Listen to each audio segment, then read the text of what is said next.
Oi, pessoal, tudo bom? Boa tarde. Vamos dar continuidade aí, perdão pela correria da última aula, acho que não vou fazer mais isso não, porque se for fazer assim, melhor nem fazer. Então vamos relembrar o que estava fazendo. Então a ideia é a gente calcular o efeito Angu, certo? Porque o efeito Angu é uma demonstração mais simples dos efeitos físicos daquele problema que a gente viu no teoria de campos e espaço-tempos curvos, que é o quê? Você não tem escolha única de base na qual você vai decompor a sua solução, certo? Então, para quantizar, a gente decompõe o campo, o operador, no espaço de soluções, e a gente viu que o espaço de soluções ele não tem um produto positivo definido, mas você pode decompor o espaço de soluções em frequência positiva e frequência negativa. E eles são ortogonais, certo? Só que essa escolha de frequência positiva e frequência negativa, ela não é única. E aí, você vai ter que o vácuo para uma escolha de base não vai ser o vácuo para outra escolha de base, certo? A gente está vendo isso no caso do efeito Angu. Então, o que a gente está comparando aqui? A base no espaço de frequência positiva de Minkowski, que a gente já fez no ano passado, com o espaço-tempo de Hindley, certo? Aí Minkowski era meio trivial, a gente, as ondas planas lá, enfim, se tinha frequência positiva e frequência negativa. A gente viu que a solução de onda da função de onda de Minkowski, ela é sempre em todo ponto, é sempre uma onda indo para a direita e uma onda indo para a esquerda, certo? Então, para cada frequência eu vou ter, então, duas soluções linearmente dependentes, uma indo para a direita e uma indo para a esquerda. Tudo bem? A gente viu isso? E aí a gente encontrou também essa base do espaço de soluções de frequências positivas para Hindley. Certo? Então, qual que é a diferença dessa base aqui que a gente encontrou para Hindley? Não é só o sistema de coordenadas que você está usando. Certo? Porque eu posso, enfim, mudar as coordenadas da base que eu encontrei para Minkowski. A diferença é que essa base ela é adaptada para o observador de Hindley porque os vetores de base, as funções de base são autofunções do operador do vetor tipo tempo de Hindley. Tudo bem? Então, o que é que define essa base ser uma base construída para os observadores de Hindley? É isso aqui. Tá? Não é escolha de coordenadas. Beleza. Agora falei bobeira na última aula, preciso me consertar. Então a gente tinha encontrado, resolver a equação de onda do espaço-tempo de Hindley por lado direito, certo? E aí a gente foi encontrar para o lado esquerdo, só que como do lado direito e para o lado esquerdo tem uma simetria de reflexão, então se eu pegar, está usando coordenadas U e V, tipo luz, aí eu pego U indo para menos U e V indo para menos V. Aí eu vou ter a solução no lado esquerdo, certo? Aí eu falei que além de fazer isso, você precisaria pegar o complexo conjugado, que você teria que olhar as soluções de frequência negativa do lado esquerdo, porque do lado esquerdo, esse vetor aqui está apontando para o passado, tá? Só que isso não é verdade. A gente tem que continuar pegando as autofunções dessa equação, certo? Então eu não preciso tirar o complexo conjugado, porque eu preciso só pegar, essa é a equação que está definindo meus modos, da minha base, certo? Então eu ainda tenho que usar ela, só que esses modos que resolvem essa equação com esse sinal, no lado esquerdo eles são os modos de propagação com frequência negativa. Tudo bem? Mais uma vez, então, para eu achei do lado direito. Para eu achar do lado esquerdo, eu simplesmente pego U e V e levo para menos U menos V. Tudo bem? Aí eu vou encontrar isso daqui. Só que tem um chapéu aqui, porque esses modos, eles são os modos de propagação com frequência negativa do lado esquerdo. Porque do lado esquerdo, eu teria que colocar um menos aqui. E aí isso aqui é frequência negativa. Tudo bem? Então, então tudo isso é só para falar por que tem esse barrazinho aqui em cima. Porque é um modo de frequência negativa do lado esquerdo. Certo? Mas ele é a solução dessas equações também. Tudo bem? Então, a aula passada eu tinha falado que você tinha que mudar essa equação, mas não é verdade. Ele tem que ser a solução dessa equação, só que do lado esquerdo, ele está indo para trás do tempo, porque tem essa inversão. Entendido? Pergunta sobre isso? Que muda o argumento da linha. Que muda só o argumento da linha. Aí eu tinha falado que você tinha que tomar um complexo conjugado, mas na verdade não. Só o argumento da linha que muda. Do lado direito, pode ser. Tá, isso daqui é uma base. Então, as relações de base do produto de Cain-Gordon. Aí tem uma normalização aqui, porque são ondas planas, né? Ondas planas são infinitas, então se divergem. O correto seria pegar pacote de onda, construir uma base de pacote de onda, mas isso é muito mais difícil, então tem essa normalização divergente aqui. Tá, então achamos a base no espaço-tempo de Rindler. A gente quer descobrir o que um observador de Rindler, quantas partículas o observador de Rindler vê no vácuo de Minkowski, certo? Para isso, a gente precisa escrever a base do espaço-tempo de Rindler, que vai me dar o vácuo de Rindler, em termos da base de Minkowski, certo? Aí, para fazer isso, o que eu fiz? Eu construí essas duas soluções linearmente dependentes, construídas com soluções para Rindler, mas esses dois vetores, essas duas soluções aqui, elas só têm modo de frequência positiva em Minkowski. Tá? Aí aquela história toda de construir isso, né? Tem que escolher o LN, e aí faz a integral usando ali os resíduos para mostrar que não tem, se eu decompor essas soluções em modos de Fourier, elas não têm nenhum modo de frequência negativa. O V está em Minkowski e o é Rindler, né? E aí essas duas equações estão dizendo as frequências de Rindler. Não, as frequências de Minkowski são essa combinação linear das frequências das ondas de Rindler. É isso.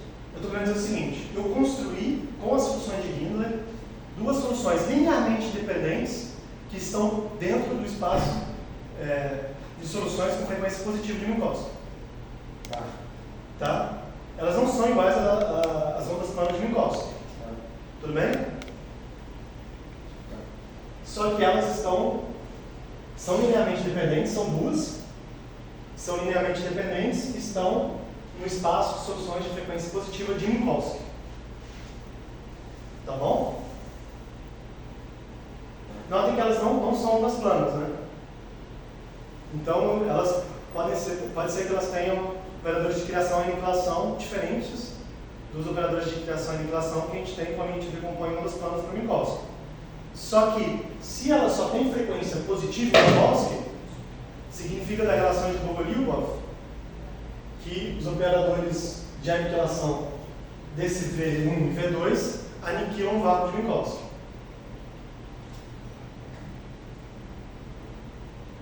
Presta atenção nisso que eu falei aqui. Tá? Então a gente construiu essas duas soluções, certo? Nota que aqui está coordenadas o IV. Né? O IV, o IV. Então isso daqui é uma coisa tipo proporcional a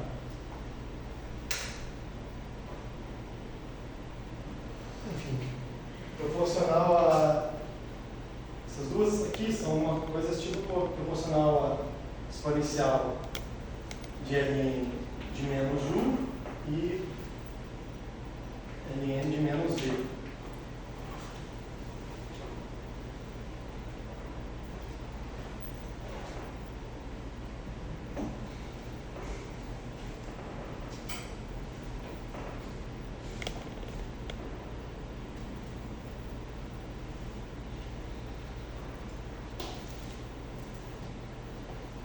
Então, essas duas soluções que eu construí aqui, elas são linearmente dependentes, elas estão as duas dentro do espaço de frequência positiva de Minkowski. Então elas formam uma base lá, são linearmente dependentes, são duas. Certo? Lembra que a gente sempre tinha um indo para a direita e um indo para a esquerda. Aqui elas não estão divididas em indo para a direita e nem indo para a esquerda, não. Então é como se eu estivesse escolhendo outra base. Só que o vetor de aniquilação dessas duas soluções, ele aniquila o vácuo de Minkowski. Por quê? Porque elas só têm frequência positiva de Minkowski. Certo? Vocês lembram quando a gente calculou as transformações de Bogoliubov? E a gente foi ver o número de partículas que um vácuo vem dentro do outro? Isso era proporcional ao traço de B e B Degger, que era o coeficiente que aparece relacionando o tanto de frequência negativa de um modo que estava de positivo do outro. Certo? Se essas duas soluções só vêm frequências positivas, no subespaço de frequência positiva de Minkowski, então o B delas, na hora que eu transformo dessa base aqui para a base de ondas de Minkowski, aquele Bzinho das transformações de Bogoliubov é zero. Então, o operador de aniquilação dessas duas bases, dessas duas soluções aqui, ele aniquila o vácuo de Minkowski. Perguntas, pessoal?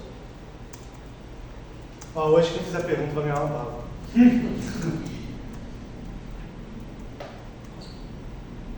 Não? Essa bala é muito boa.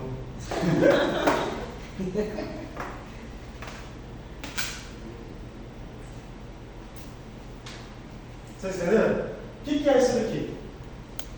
São duas soluções. A única coisa que eu construí, eu peguei essas soluções de espaço de Rindler, misturei elas para achar duas coisas linearmente dependentes que só tem frequência positiva. Então essas duas coisas são linearmente dependentes e estão no espaço de frequência positiva de Minkowski. Só que elas não são iguais à base de Minkowski que a gente tinha construído lá. Ou pelo menos não está claro isso aqui, né? Mas a gente nem precisa disso. Por quê? Porque se elas não têm frequência negativa de Minkowski, o operador de aniquilação delas aniquila o vácuo de Minkowski. Tá? Porque, enfim, a gente viu das transformações de Bogoliubov, quando você calculava a quantidade de esperada, né, do operador número no vácuo de uma base, né, se transformava de uma base para outra, isso era proporcional ao traço de B e B Degger. Só que o B, o que ele te diz? Ele diz o tanto de frequência negativa de uma base que está na frequência positiva da outra base. Então, se eu fizer essa transformação de Bogoliubov desse V para o onda plana de Minkowski, o B entre os dois vai ser zero. Sim. Vocês entenderam isso? Sim. Não tem frequência negativa de Minkowski aqui. Então o B, eu posso transformar de Bogoliubov para esses dois V, desses dois V para a onda plana de Minkowski, mas aí o B vai ser zero. Então se o B é zero, aonde essa daqui vê o vácuo é onde o Minkowski vê o vácuo. Tá? Nenhuma pergunta? O V1 e V2 são soluções que estão no espaço de Minkowski ou de Rindler? É o mesmo espaço. É o mesmo espaço. É a mesma coisa. São soluções diferentes porque eu escolhi vetores de base como sendo o operador, né, porque esses vetores de base são autofunções, como sendo operadores de tempo diferente, certo? Uhum. Então eu escolhi outra base de soluções, mas é o mesmo espaço sempre. Tá? No mesmo espaço tem dois operadores de tempo diferentes. Isso. Isso é bem normal. Só que isso é bem normal. E nota que nos dois espaços, a gente falou sobre isso também, né? Você não tem uma maneira única de construir essa base. Só que quando você tem um vetor de tipo tempo, que é um vetor de Killing, aí ele te dá uma direção de tempo natural, que é uma direção de tempo que é conservada. E aí, só quando o vetor de tempo, o vetor tipo tempo, ele é um vetor de Killing, que isso daqui é uma solução da equação de Weibull, certo? E a gente viu que isso daqui é o que faz o vácuo ser um estado fundamental do operador hamiltoniano. Então, o vetor de Killing e essa condição aqui meio que escolhe uma base. Só que aqui a gente está vendo que um espaço só, ele pode ter duas bases boas, né? Porque o tempo T em Minkowski é vetor de Killing, esse tempo Tzinho em Rindler também é vetor de Killing. Eu posso ter outros tempos de Minkowski que estão relacionados por esse T aqui por uma transformação de Lorentz. Só que a gente viu que a transformação de Lorentz não muda isso daqui. Isso aqui é variante de transformação de Lorentz. Então, se eu escolho a base para um tempo T em Minkowski, esse daqui, né? Que é a métrica que fica igual ao Minkowski mesmo, então qualquer observador conectado a ele por uma transformação de Lorentz vai ter a mesma base. Só que esse daqui não, a gente está vendo aqui agora. Tá? Mas vamos continuar. Diga. Aí, o L que você usou para construir o V2, ele é um modo de frequência positiva, aí para a esquerda, no espaço de Rindler. Ele é, o que é isso daqui? Isso é uma solução dessa equação Certo, que está do lado esquerdo, porque V positivo, U positivo e V negativo, certo. certo? Ele está do lado esquerdo. Por que eu coloquei a barra aqui? Porque do lado esquerdo, essa direção T, ela está indo para o passado, para o futuro vai menos T. Então, no lado esquerdo, para ser o que está indo para frente, né, frequência positiva, tinha que colocar um menos aqui, aí aqui fica mais. Exato. Então, o que um vê como frequência positiva, o outro vê como frequência negativa. Então, o chapéu é só para lembrar disso, mas você vê que... Mas o L que você usou para construir então é uma frequência negativa do lado esquerdo. Isso vai ser importante para a gente. Ok. Mas o modo de frequência negativa de Hindley, né? Isso. Negativa de Hindley, exato. Isso que vai dar um número de partículas diferente de um espaço para o outro. Exatamente. Mas essa frase que você falou aí, tem dois operadores temporais diferentes para o mesmo espaço de Hindley. Não, por mesmo espaço-tempo que Minkowski, né? Só que em coordenadas diferentes. Hindley e Minkowski é a mesma coisa. Não, no espaço-tempo de Minkowski, todos os operadores, tudo vai ser equivalente. Você falou do lado esquerdo, não, nem sempre vai ser equivalente. Quando eu mudo as coordenadas temporais, a posição do meu vetor de Killing vai ser diferente, essa direção, essa mudança, o lugar onde essa esquerda e direita é definida é diferente. Sim, só que a questão é que o espaço de Hindley, eu estou pegando os dois lados, né? Tudo. Então ele é igual ao espaço de Minkowski, só que em outras coordenadas. Né? Eu posso medir um para o outro. Certo? A questão é que aqui eu tenho duas bases boas, né, que são vetores de Killing, só que elas vão me dar uma divisão diferente do meu espaço de soluções. Certo? Mas aí é o mesmo espaço. Só que é claro que você tem uma escolha natural, que é o seu vácuo ser invariante de Lorentz. Isso meio que te dá uma escolha natural que não, eu tenho que escolher o vácuo que esse cara aqui está me dando. Certo? E aí, é isso. A gente viu também que se eu fizer uma transformação de Lorentz, a frequência positiva fica a mesma, não muda a frequência. Isso é importante, né? Porque senão qualquer boost ia criar partícula. Tá, vamos seguir então, ou uma pergunta mais? Essa bala não é muito boa? Muito bom. É chinesa? É. Tudo que vem lá. Tá. Então tá. Tem essa normalização aqui. Daí, para a gente fixar essa normalização, a gente vai fazer a normalização do vetor P com ele mesmo, né? Que a gente quer que isso seja igual a isso daqui. Tá? Então, continha que vocês vão fazer em casa. Tem que fazer essas contas em casa, pessoal, porque se você ouvir aqui falar, não aprende não. Então, certo? Tem que fazer perguntas, fazer exercício. É interessante também ver se esses dois aqui seriam autofunções do operador tempo de Minkowski. Isso também seria legal de fazer. Vocês fazem. Beleza. Eu calculando isso daqui, usando que o produto de carga da função de onda no lado direito é igual da função de onda, né, do lado esquerdo, a gente encontra isso daqui.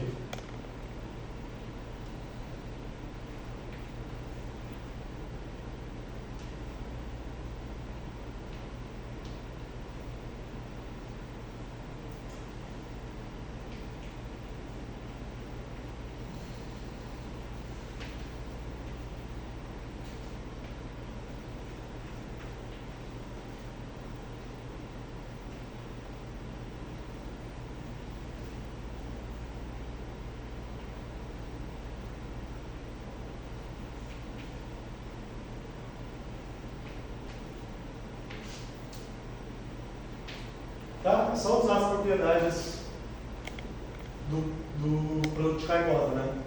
Que ele é linear nessa daqui e antilinear nessa daqui. Aí uma manipulaçãozinha simples, a gente encontra isso daqui. Né? E aí a gente vai escolher a mesma coisa para o V2. Né? E aí a gente normaliza V1 e V2, escolhendo o D como sendo isso aqui.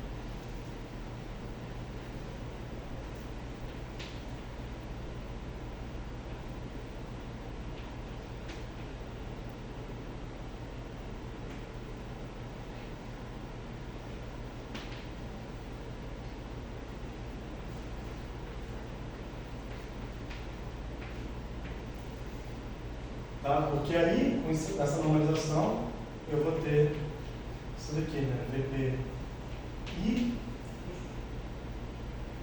Vamos ver aqui.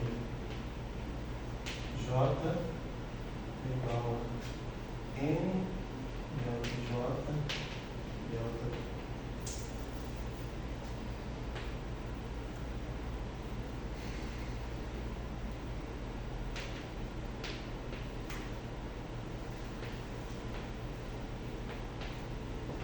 Tudo bem? Beleza? Então tá, a gente encontrou esses vetores de base num espaço de frequência positiva de Minkowski, certo? Normalizou eles. Tudo bem? Esse DPI seria DP1 ou DPI? DPI, aí vai ser 1 e 2 vai ser igual. Ah, ok. Eu não fiz os dois não, vai ser fácil. Mesma coisa. Tá, só usei os produtos do... Não precisa abrir o produto de agora não. Certo? Só usa as propriedades dele e que esse daqui é igual a esse. Tá. Então agora a gente tem aí, o último passo, a gente quer ver quantas partículas o cara que está em Hindler, né, do lado direito, por exemplo, ele vai ver no vácuo de Minkowski. Então a gente precisa inverter essa relação aqui, né? Então eu encontrei uma base de Minkowski de frequência positiva em termos das soluções da base de Hindler. Aí eu vou inverter essa relação para escrever o R em termos de VP1 e VP2 e o complexo conjugado dele. Aí eu vou ter como é que a base do lado direito do espaço-tempo de Hindler se dá em função das bases do espaço-tempo de Minkowski. E aí eu vou aplicar isso no vácuo de Minkowski, porque eu sei como é que o VP age no vácuo de Minkowski. Certo? Então, invertendo,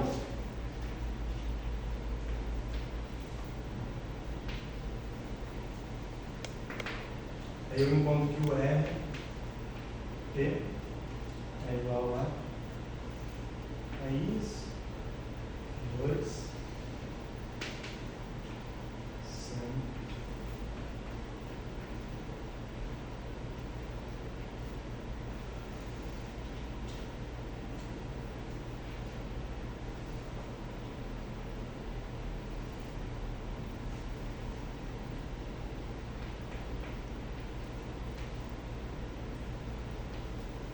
Entendeu a ideia?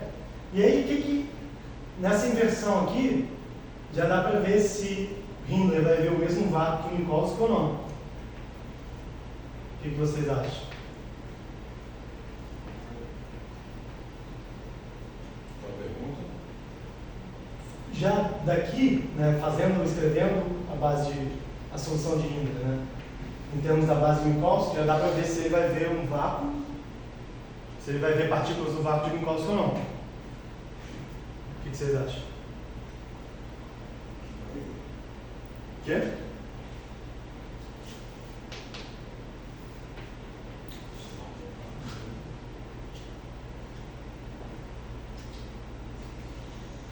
Eu sei que V1 e V2 têm frequências positivas no espaço de Minkowski. Isso. Mas eu posso dizer se é positivo ou negativo, se está indo para a direita no ponto de vista de Hindler?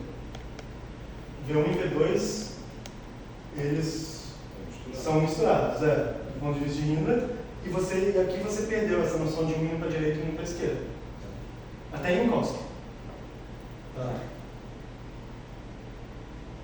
É só ver que, por exemplo, o V1 ele tem U e ele vai ter V também. Ele não tem só U.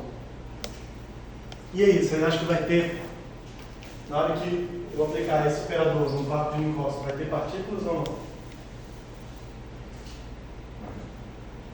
Por quê? Daqui já dá para ver. Ó, U ele é proporcional a V1 e o complexo conjugado de V2. O que significa ser proporcional ao complexo conjugado de V2?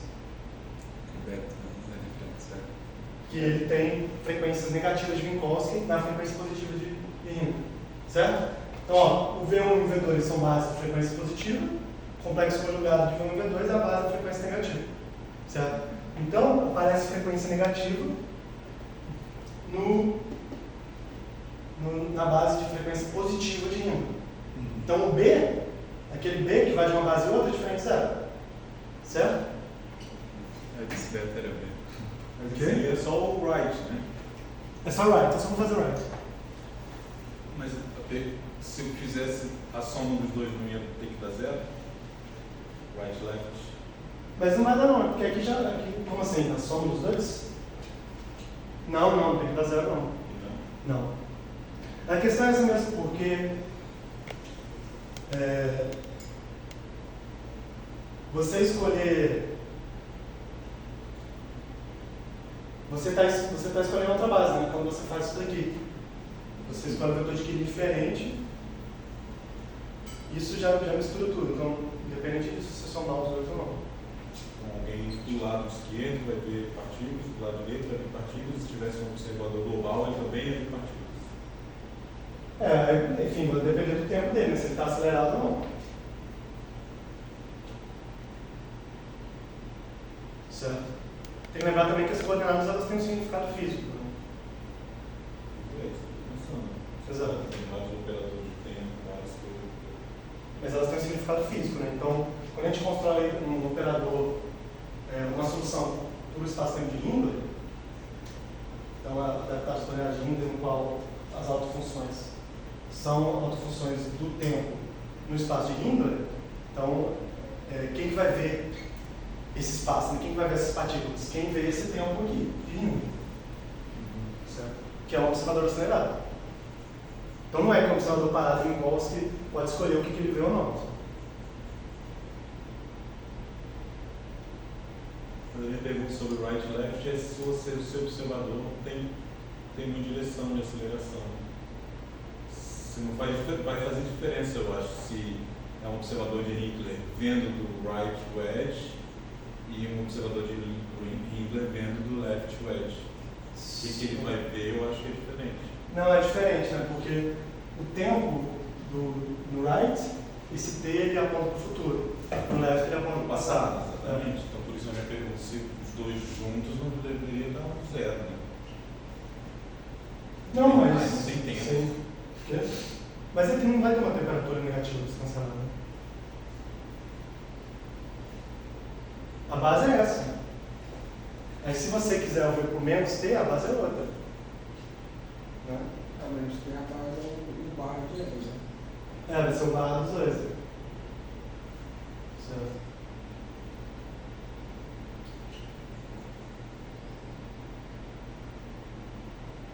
Tá, vamos ver aqui então. E aí, o operador, a gente tem que ver como é que são os operadores de criação e interação para Hindley, para eu ver como é que é o operador número em Hindley e ver o valor esperado do operador número de Hindley no vácuo de Minkowski. Então, lembrando que a definição dos operadores é simplesmente a projeção da solução, de uma solução geral, né, no vetor de base. Então, o operador de aniquilação associado ao R, isso é isso daqui.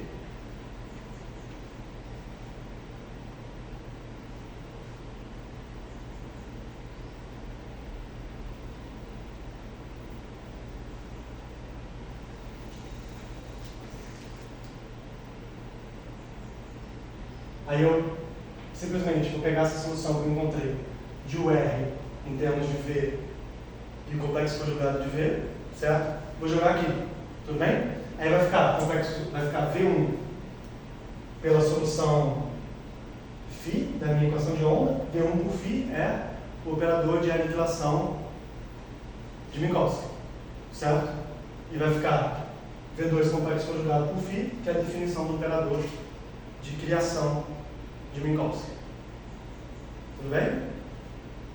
1 e 2, né? Vão ser 2, se não me engano.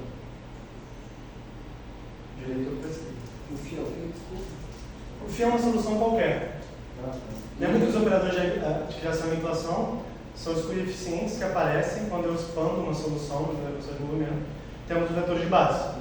Então, o operador de aniquilação associado ao R é a projeção da solução na direção de R. Certo? E aí, na hora que eu botar isso aqui que eu achei aqui, vai aparecer φV1 e φV2, que é o operador de aniquilação 1 e o operador de criação 2, porque aqui está o V complexo conjugado.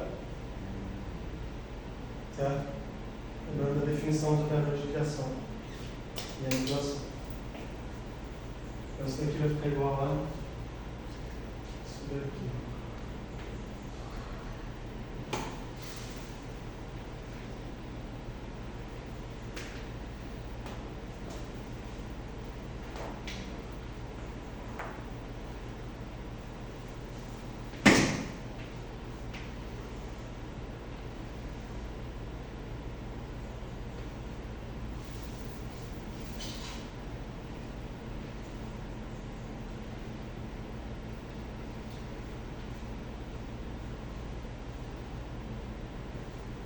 E agora, como é que eu faço para calcular o que eu quero?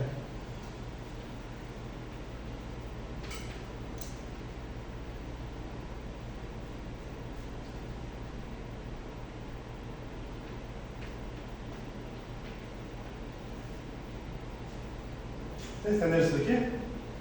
Como é que faz essa conta? Simplesmente eu pegar isso daqui, que eu achei aqui em cima, e jogar aqui embaixo. Certo? Aí, esses coeficientes aqui, eles saem para fora. Claro que aí, aqui é antilinear, então eu vou sair do complexo conjugado deles. Certo? Mas aqui tudo errado, né? Eu não lembro. E vai ficar V com φ, que é a definição do operador de aniquilação a 1. E vai ficar complexo conjugado de V2 com φ, que é menos o operador de criação 2. Então, ó, tá vendo? Aqui aparece o operador de criação, associado à frequência negativa. E aí agora basta a gente calcular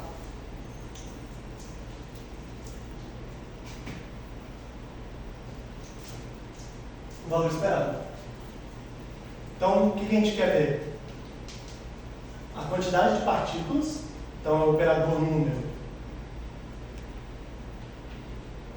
no lado direito de Hindley, com o momento P, que ele vai ver no vácuo de Minkowski.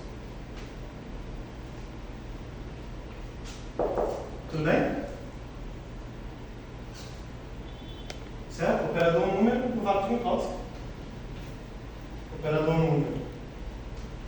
Simplesmente isso daqui, né? BR D.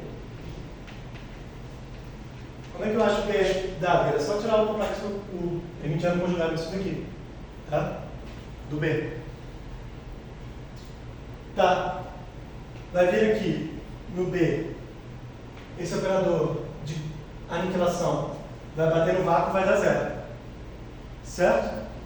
O operador de criação que vai aparecer aqui no conjugado vai bater no vácuo do Bra e dá zero. Certo? Então no fim do dia, a gente vai ver isso daqui. Esse zero é de Minkowski. É, vácuo de Minkowski. Mas o operador número é de mim. Mas eu escrevi ele dentro do operador de Minkowski, não? Claro. Eu vou escrever. Tá. São equivalentes. Só tem que. Entendeu? Eu escrevi o operador de Hindley e temos o operador de Minkowski. Para ver como é que ele vai agir no espaço de foco de Minkowski. Mas os dois estão definidos no mesmo espaço-tempo. Mas fisicamente falando, quem vai ver esse valor esperado aí? É quem vê esse tempo. De Hindley. É, O observador acelerado. exato. Certo? Então isso é coordenada, a gente acha tudo muito ruim, mas as coordenadas elas têm um significado físico. Né? Tem que lembrar disso. Porque esse resultado aqui depende de coordenadas, depende de escolha de base. Mas não é, não, então depende de escolha de base, depende do simplificado. Não, é uma coisa física, né? Que a gente está vendo. Vamos falar mais sobre isso. Você falou que ele é independente de coordenadas. No estado, não. Depende da coordenada de Hilbert, né? Enfim, você está ou em imposto ou em Hilbert. Aí você vai escolher a partir do vetor da coordenada de tempo, seu operador tipo tempo, e a base que você vai decompor. Então ele depende de coordenadas. Só que é uma coisa física, porque a coordenada está associada a um observador. Certo? Tá. Então aqui.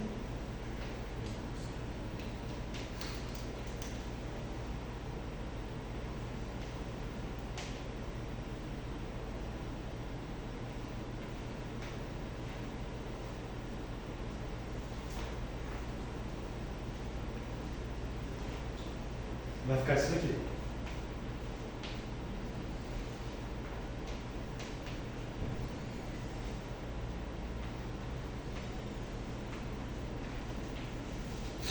Tudo bem?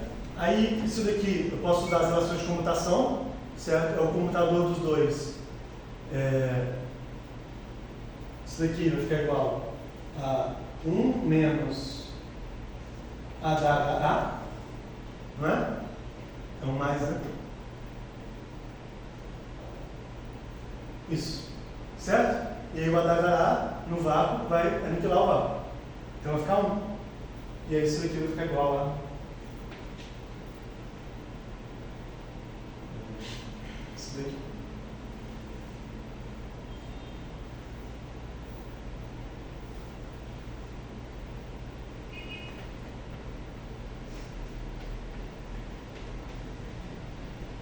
Aqui não é 1, né, na verdade. Aqui o comutador deles é igual a isso daqui. Certo? A gente tinha visto isso lá quando a gente quantizou o campo. Então aqui fica o produto de carbono dos vetores de base deles.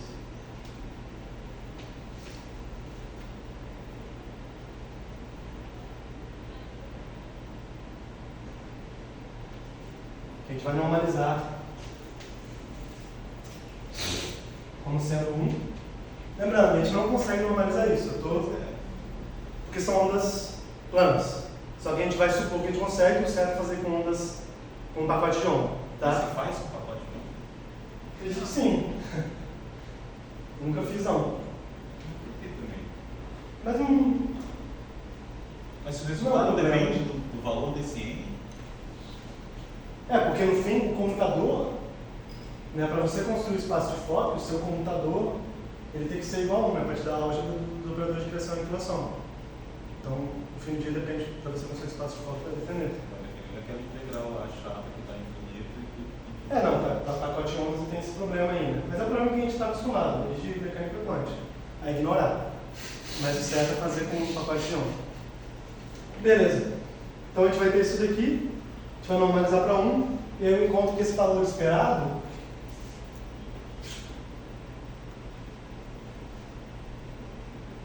de partículas, como visto como um observador do espaço de Hilbert, é isso daqui.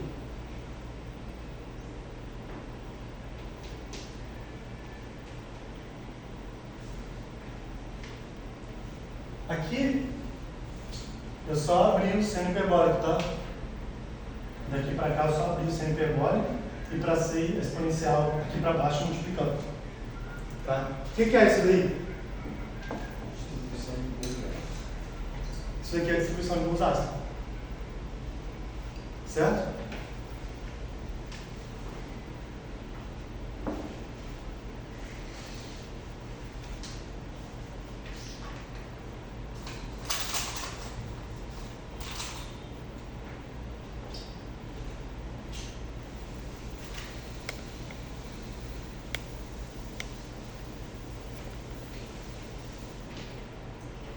Então olha aqui. Aqui a gente tem o kappa e esse sigma, né? O sigma é a frequência dos meus modos, né? Que está associado com a energia. Só que para a gente definir certinho como é que vai ter essa energia, né? Essa energia está associada com esse tempo T aqui, com o observador com o tempo T. Né? Só que esse tempo, esse vetor, né, que dá essa derivada ΔT aqui, ele não está normalizado. Então eu vou introduzir o observador TA, que vai ser observador na direção de T, só que normalizado. Então, isso daqui.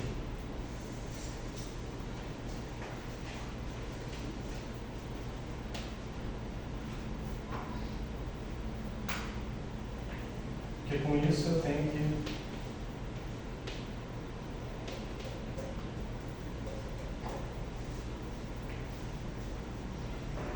tá?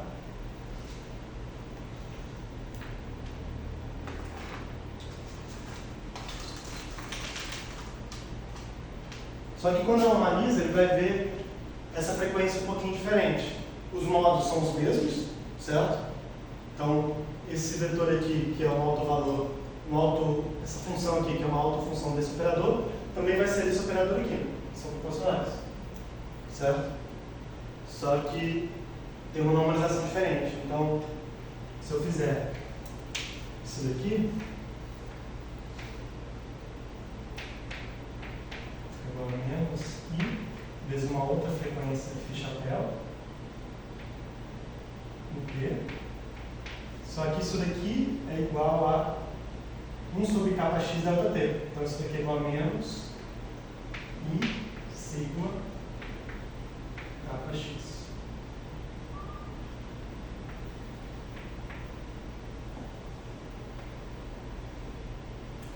Só que a gente viu que a padronização desse observador aqui, o módulo dela,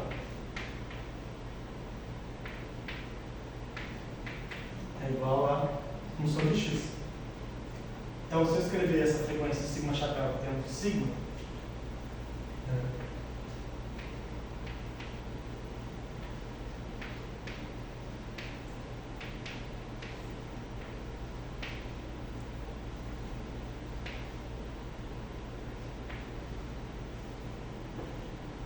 dá isso aqui.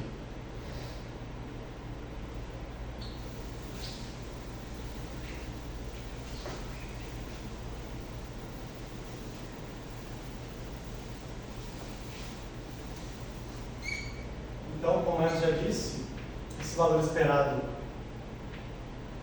do operador número para o observatório Rindra no vácuo de Minkowski, ele me dá a distribuição de Bose-Einstein.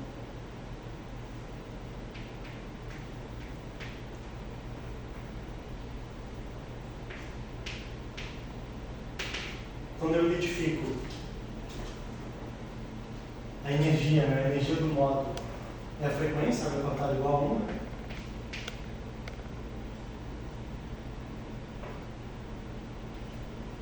Isso aqui.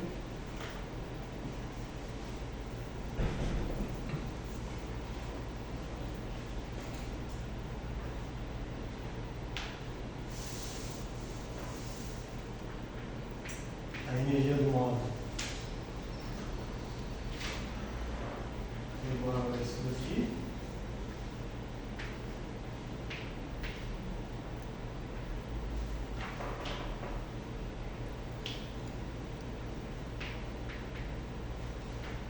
E a temperatura é igual a isso aqui.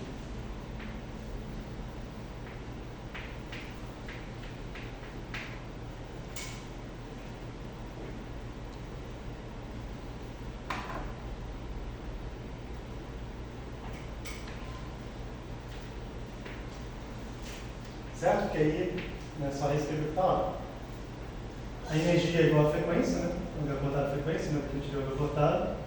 Só que a frequência, como vista pelo observador normalizado, é sigma A dividido por kappa. Então eu tenho que multiplicar e dividir por A aqui, né? Porque o A não aparece aqui. E aí fica, né, certinho isso daqui. Sigma chapéu dividido por T. Enfim, fica certinho que está lá.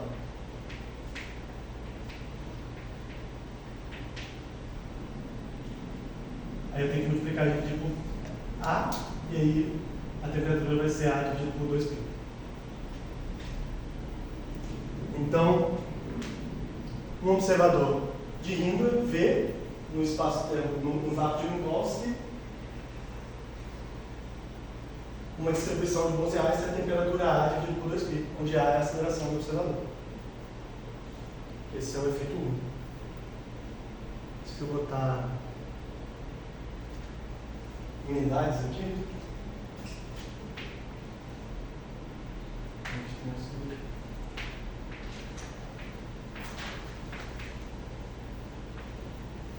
então, se é reportado vai para zero, isso vai para zero, certo?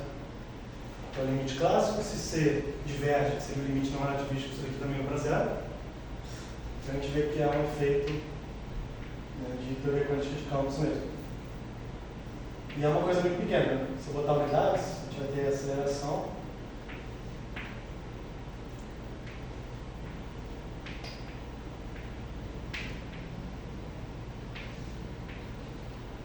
Para eu esquentar, né, esse vácuo em 1 grau, eu tenho que acelerar até da ordem de 10 a 19 metros por segundo. Opa.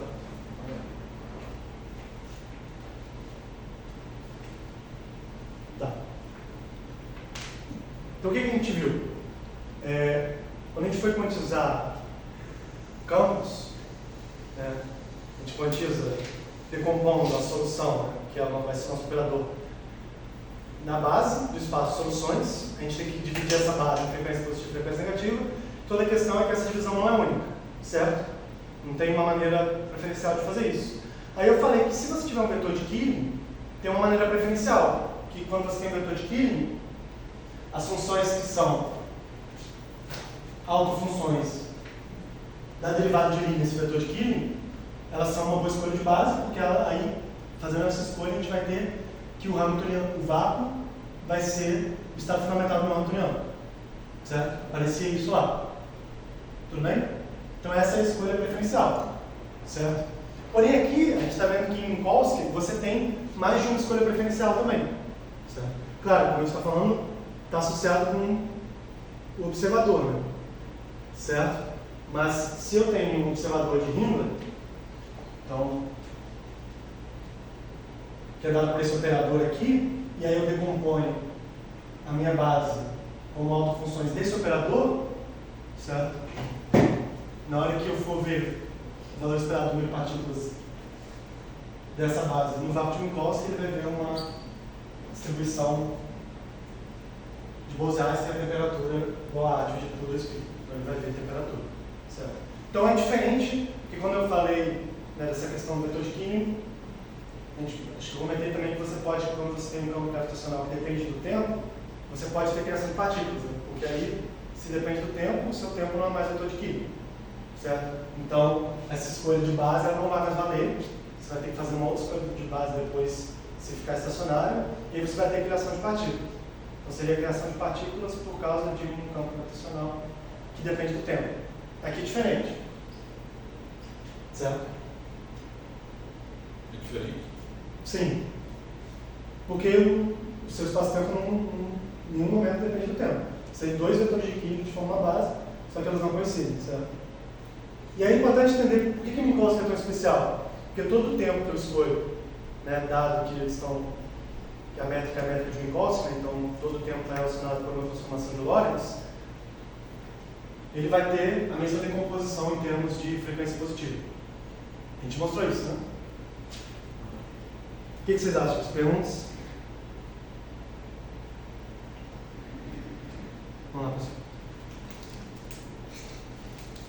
Todo o campo gravitacional dependente do tempo pode ter esse efeito. Uma geometria que expande com o tempo não deveria estar continuamente criando partículas? Sim. É o que acontece com a cosmologia, né? Acontece. Sim. Só que é muito pequeno, né? A galera meio que não leva tanto em conta. Então, o horizonte cosmológico também tem uma produção de partículas. Mas veja bem, o horizonte cosmológico, porque quando você fala de horizonte, que é uma situação um pouquinho mais parecida com o que tem aqui, aí você vai ter uma criação de partículas como um banho térmico, você vai ter uma temperatura. Isso acontece também, só que você pode ter, em cosmologia você tem também, independente do horizonte cosmológico, criação de partículas, mas não em banho interno. Certo? Então qualquer campo gravitacional cria partículas, só que não em banho interno. Entendeu? Sim, mas isso é um efeito que seria detectado tipo, hoje. É muito pequeno. Mas Claro, se eu olhar para um vazio, botar um detector lá em tese, sim. eu vou detectar partículas. Sim, mas ele é tipo, enfim, ele quer aceleração. Mas é uma coisa muito pequena, né? A constante gravitacional é muito pequena. E é um efeito quântico, além de ser gravitacional. Por que não em banho interno? Essa é uma boa pergunta.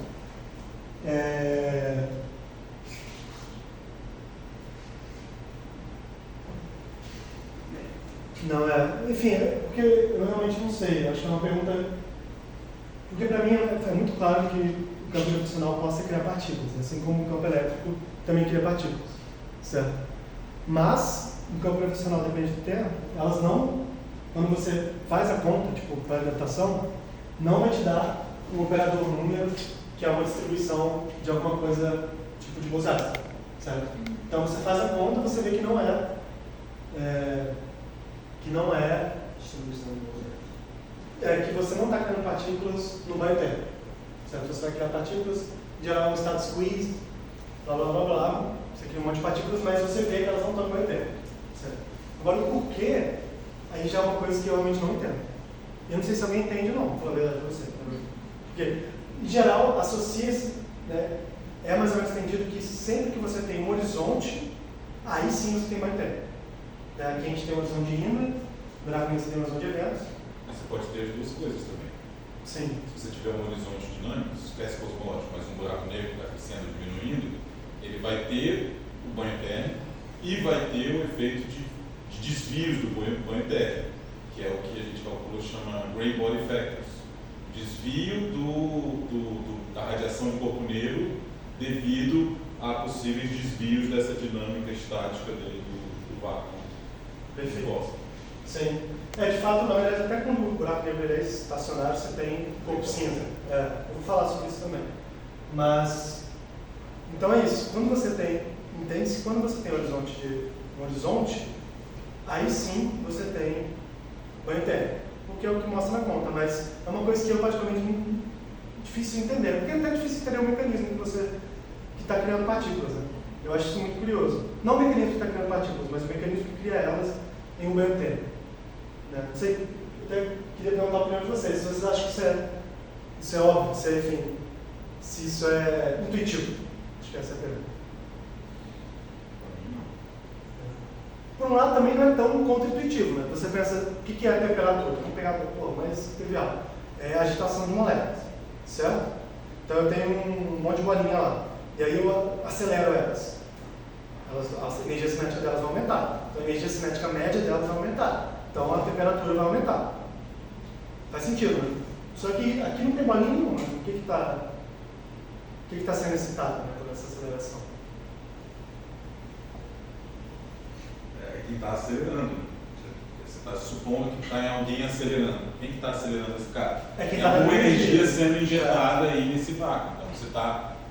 É análogo ao que você acabou de descrever com a temperatura, no sentido que você está agitando o vácuo. Exato. Só que isso você falou, não é trivial porque você está agitando o quê? O vácuo. Isso é muito não trivial. Eu acho, pelo menos. Não, e o fato de que dá um banho térmico, acho que tem a ver, isso também pergunta sobre depender da constante de normalização. Tem a ver com essas integrais que a gente faz no infinito, o observador está longe do outro.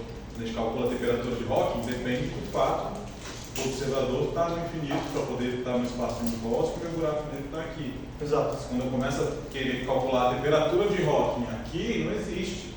Porque o cálculo depende de uma integral global sobre o espaço o tempo todo. Então, minha pergunta sobre se faz diferença está dentro ou está fora, é porque às vezes essas integrais eu não entendo direito onde elas são, qual é o limite de validade dessa integral. Eu estou integrando no espaço-tempo. O que significa isso, eu estou integrando toda a evolução temporal disso aí? Enfim, quando a gente fala de Hawking, a gente vai ficar um pouquinho, dá para a gente discutir um pouquinho melhor isso, né? Mas a questão do Hawking também, que você apontou muito bem, é que é isso. A gente durante o curso a gente discutiu bastante, né? A gente define gravidade superficial, a gente define um monte de coisa, mas sempre em relação ao infinito. Então, a ferramenta que a gente usa para definir o vetor de Killing, porque o vetor de Killing ele é É isso daqui, né? ΔT.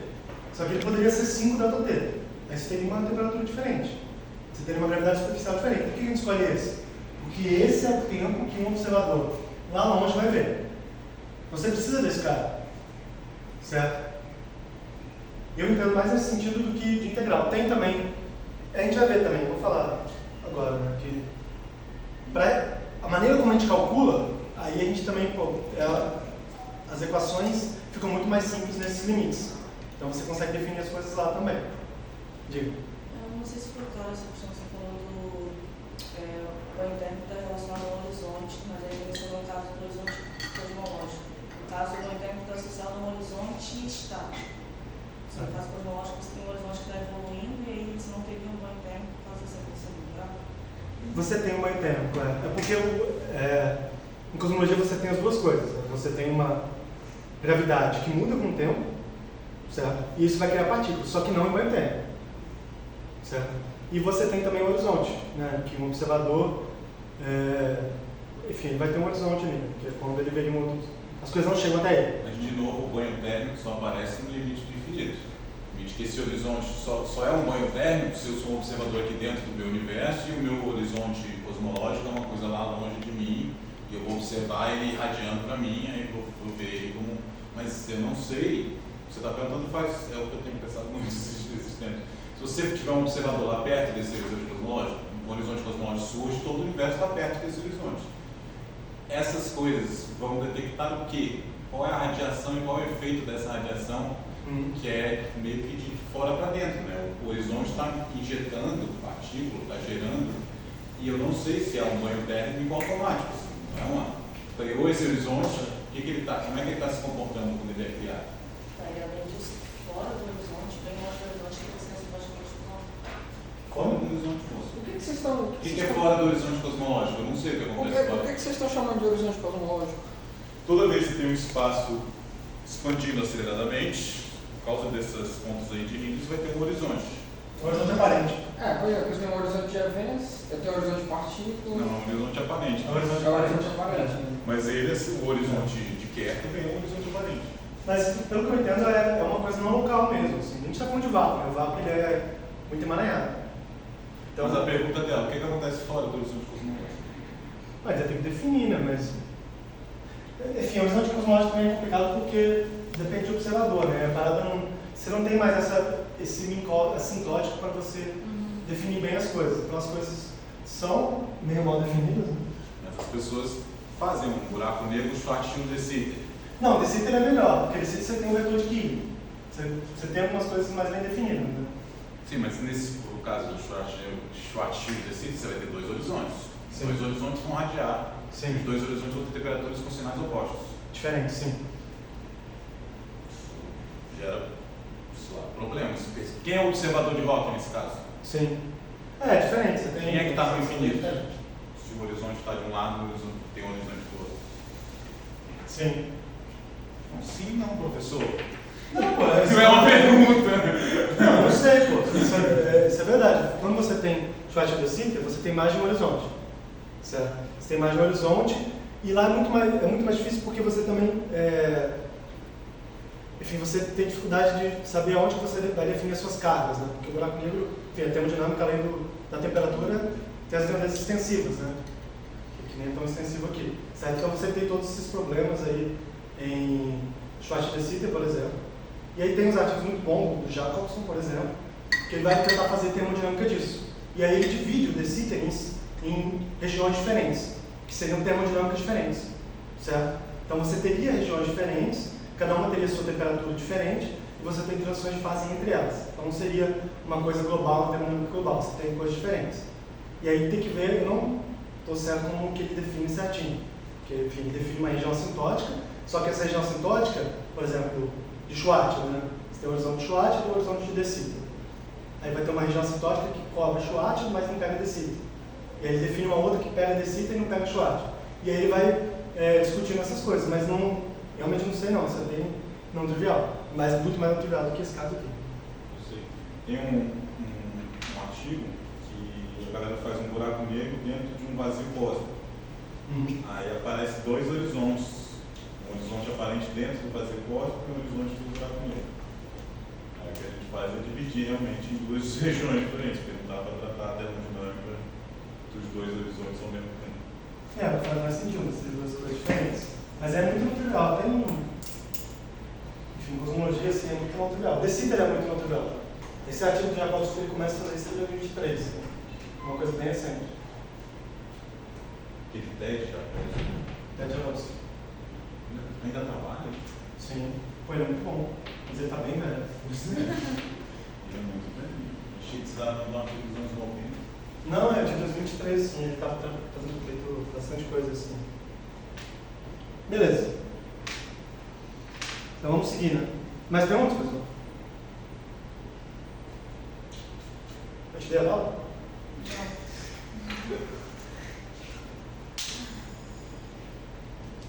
Perderam você. Eu te dei a aula. Tá. Tudo bem? Vamos seguir? Enfim, tudo que a gente está fazendo aqui é uma aproximação assim clássica, né? Claramente. O que eu quero dizer com isso? Que no campo quântico ele não está gravitando, né? Ele não está curvando o espaço-tempo. Certo? A gente vai continuar fazendo isso aqui. Então a gente vai calcular, baseado na mesma ideia, uma diferença. A gente vai ver como é que essa mudança de base, né, na qual você expande seus operadores, vai dar origem à radiação Hawking. Certo? Só que aí a gente vai supor que eu tenho, clássico não, semi-clássico, né? Que eu tenho um campo quântico em volta de um buraco negro, e esse campo quântico, ele não curva o espaço-tempo, só que além disso, que é mais complicado, ele não aumenta nem diminui a massa do buraco negro. Certo? Bota o campo quântico do lado do buraco negro, segura todo mundo assim e faz as contas. Você pode imaginar que, enfim, isso é uma aproximação, então o regime de validade é bem não claro, só que a gente pode pensar que nessa aproximação eu estou supondo que os efeitos gravitacionais, né, a constante de Newton é muito pequena, então ela vai para zero, que aí o campo quântico ele não vai gravitar, certo? Nem vai interagir gravitacionalmente, e só que ainda tem que existir um buraco negro, então a massa do buraco negro é muito grande. Então, quando o campo quântico vai dentro do buraco negro, a massa sendo muito grande não vai fazer diferença nenhuma. Quando ele tira a energia do buraco negro também não faz diferença nenhuma, certo? Só que ainda tem que existir um buraco negro, né? De modo que o raio do horizonte ele seja fixo, né? Tudo bem? Então a aproximação que a gente está fazendo aí. Constante gravitacional muito pequena, massa muito grande, G vezes M constante. Ok? Faz sentido fazer isso? Bom. O Hawking fez, concordo.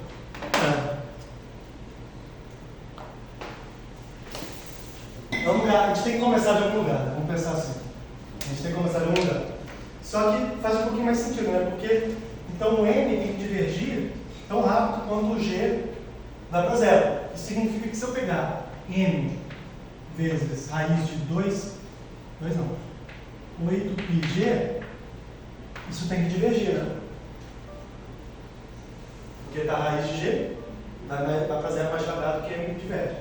Então isso daqui, que é igual a massa do buraco negro dividido pela massa de Planck, tem que divergir.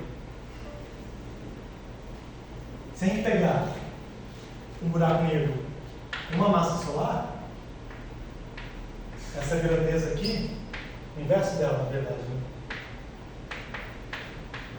É aproximadamente 10 a menos 38. Que eu acho que é suficientemente pequeno, né? Então a gente pode considerar que isso é zero, que o inverso disso diverge. Então um buraco negro com uma massa solar, que não é um buraco negro também muito realista, né? Buracos negros são muito maiores que isso. Então esse daí é um número muito menor. Tudo bem? Então acho que tá ok.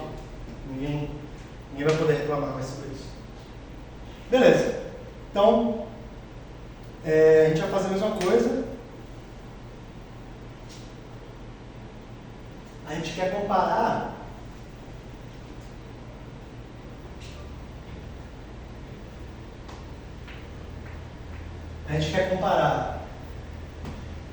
uma base para um observador ou em algum lugar com a base de outro observador em outro lugar, certo? Para a gente ver o que um observador vê no vácuo do outro. Vai ser essa a ideia, certo? Vou falar melhor depois.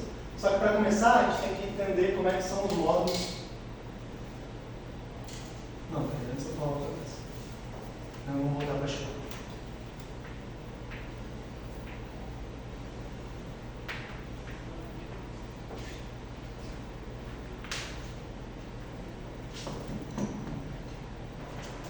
A gente vai calcular.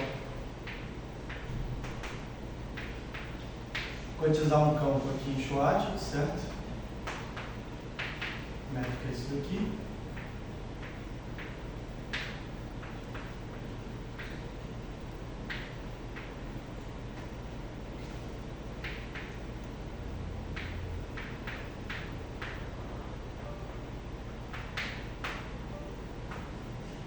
Tudo bem? A gente viu certinho isso. E eu já comentei que se a gente fizer uma expansão perto do horizonte,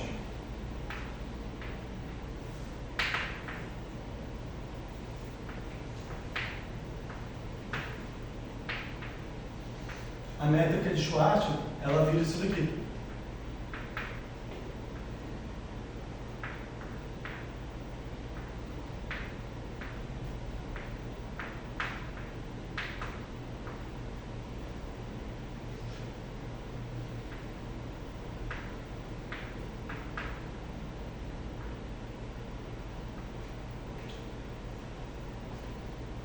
Certo? Que é o espaço-tempo de Rindler. Certo? Onde o observador acelerado é um observador com x constante, que é um observador com r constante. Certo? Faz sentido, né? Para o cara ficar parado perto do buraco negro, perto do horizonte, ele tem que ter uma mochila jato ali. Ele tem que ser acelerado. Certo? E a gente pode fazer uma transformação localmente isso daqui é Minkowski, que é um observador caindo dentro do buraco negro. Tudo bem? Daí, a gente poderia usar... Ali o x ao quadrado dividido por 8L, não? Exato, obrigado.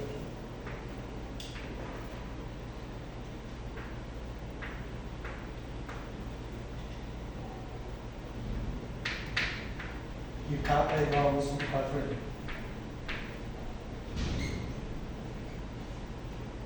Daí, a gente pode usar aqui esse cara que está parado com raio constante, com x constante, o cara acelerado, ele vai ver através do efeito U, ele vai ver uma temperatura.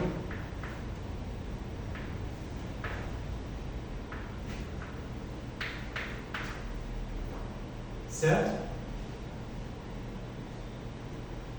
E aí, se a gente coloca a aceleração dele, que é 1 sobre x igual a kappa, então o tempo próprio do observador que tem 1 sobre x igual a kappa é dt, que é o tempo próprio do observador assintótico. Certo? Então, nesse caso, eu vou ter que a temperatura, como vista por um observador assintótico, através do efeito U, é igual a kappa dividido por 2π.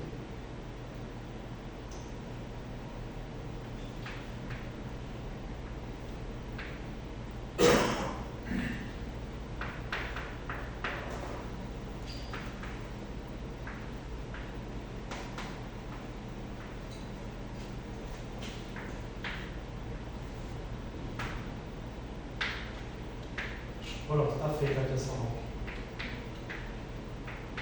Pode ir para casa.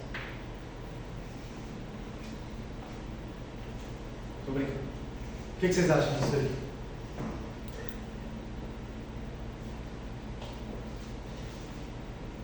Não sei o que você acha. Tá tudo bem. Só opiniões.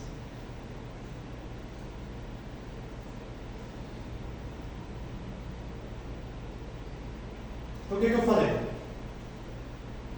Perto do horizonte de eventos, eu posso fazer essa expansão e a minha métrica fica tipo uma métrica do plano TR na métrica de Hindley, certo? E aí o observador com X constante, que é constante, é o cara acelerado, e o que está caindo vai ser o cara que veria espaço-tempo plano, né? Tipo Minkowski, localmente, claro. Sempre fazendo a expansão, a aproximação, então ali localmente. E aí eu falei que então, é um observador acelerado, né, em Hindley, cada x constante, com uma aceleração 1 sobre x. Só que se eu coloco essa aceleração como sendo kappa, certo? Que é quando x é igual a 1 sobre kappa, isso daqui fica igual a menos 1. Né? Então, x constante, 0. Isso daqui é igual a menos 1, ds ao quadrado igual a menos dt ao quadrado, que é o observador que está com aceleração igual a kappa, é o cara que vê o tempo t como sendo o tempo próprio dele. Então, esse tempo ele é construído para esse observador, certo? Que é o observador assintótico. Né? Esse tempo aqui ele veio aqui de cima, isso me deu é. E aí, então, eu coloco a aceleração igual a kappa, eu obtenho aí a temperatura do buraco negro, certo?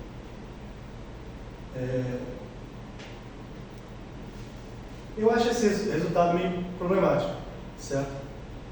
Primeiro porque isso aqui é uma coisa local.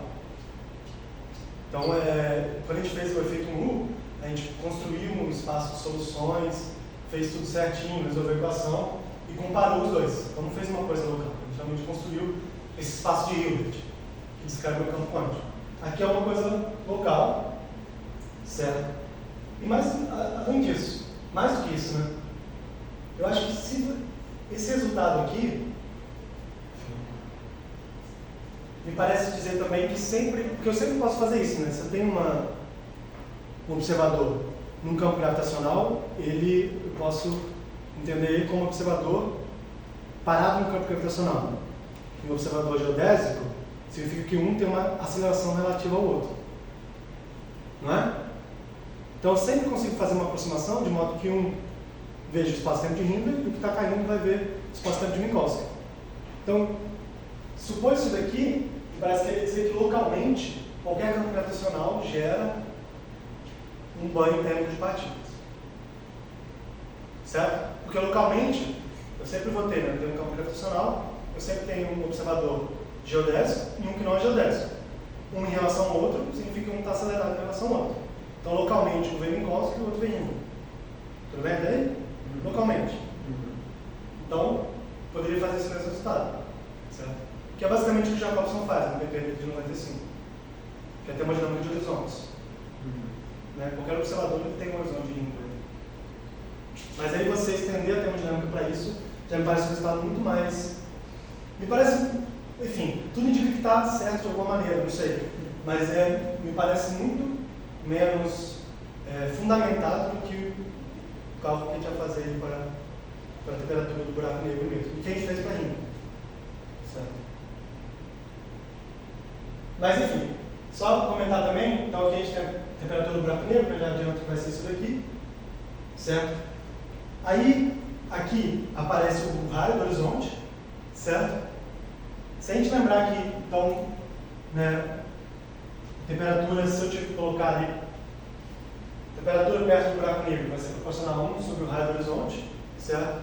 Então ele vai excitar os campos com uma temperatura igual a 1 sobre o raio do horizonte. Então, se eu supor que ele está excitando um campo de radiação ali, um corpo negro, alguma coisa, ele vai excitar esse corpo negro com um comprimento de onda em torno do raio do horizonte, certo? Porque no corpo negro a gente tem que... Né, o pico da radiação acontece com o comprimento de onda 1 sobre T. Tudo bem? Então a lei de Wien, corpo negro T é igual a 1 sobre lambda. Então significa que o buraco negro, o pico de emissão de radiação desse buraco negro ocorre com comprimento de onda da ordem do raio do horizonte. Vocês lembram quando a gente fez a conta da entropia generalizada, da segunda lei generalizada, que ela a entropia generalizada ela dava negativo quando o buraco negro absorvia um corpo negro com comprimento de onda da ordem do raio do horizonte. E aí eu falei, mas a gente vai ver que esse comprimento de onda é justamente o que o buraco negro emite mais. Então já dá para ver isso daqui. Até a Vanessa tinha perguntado se isso era fine tuning ou não, mas já sai direto. Certo? Beleza.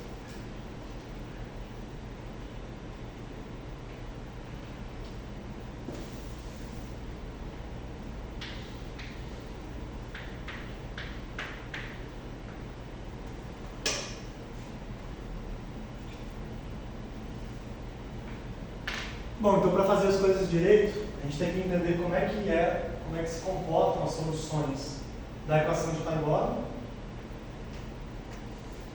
no espaço-tempo de Schwarzschild.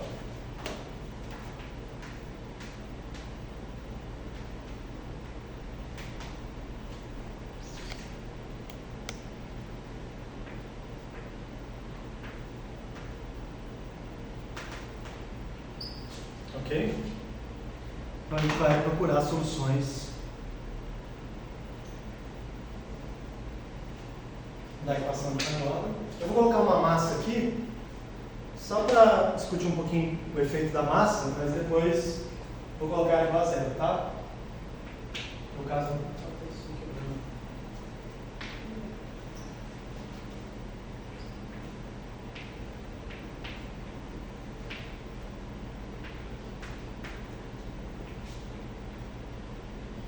certo? Ok, outra coisa. Ao invés de usar a coordenada R, a gente vai usar a coordenada de tartaruga. Que simplifica bastante aqui. Que é a coordenada de tartaruga é o R estrela, que a gente já definiu, né? Que é dr dividido por F. Aí eu posso integrar isso daqui. Tem mais estrelas. O quê? É a primeira vez que eu ouço falar de coordenada de tartaruga. Eu acho que eu não falei o nome, mas eu defini isso daqui, né? Definiu, mas não tinha falado isso não. A coordenada de tartaruga vai ser esse R asterisco aí. Mas por que é tartaruga?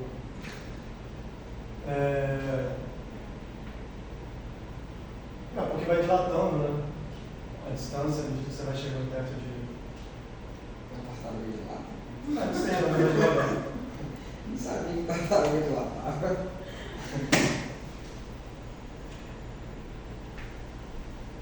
Que ela nunca chega, né? Ela vai andando. Agora faz mais sentido. Né? Agora faz Porque o E igual a 2M, ele é o R estrela igual a menos infinito, então você nunca chega. Aí ó. Os caras não são bobos não, eles não sabem. Né? Quando é igual a 2M, você tem que ir para menos infinito. Tá? Beleza. Então a gente precisa resolver isso daqui. Né? Esse operador aqui é o operador Laplace-Beltrame, que eu posso escrever assim. Acho que não é mais simples de fazer essa conta.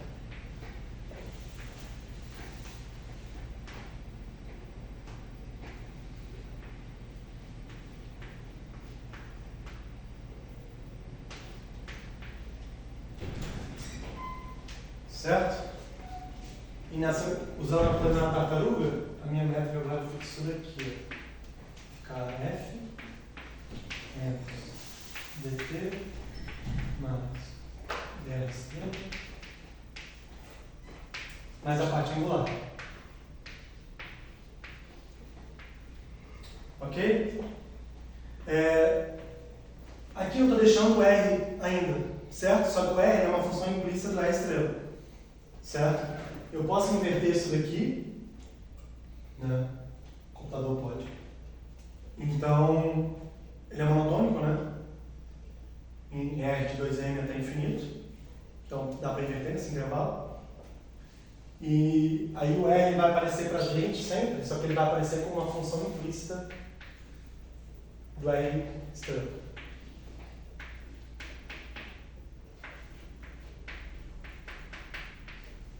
Tá? Beleza.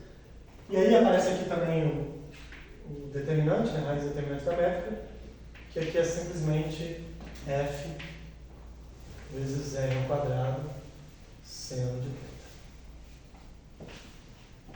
Tudo bem? Então agora é só calcular isso daí. Certo?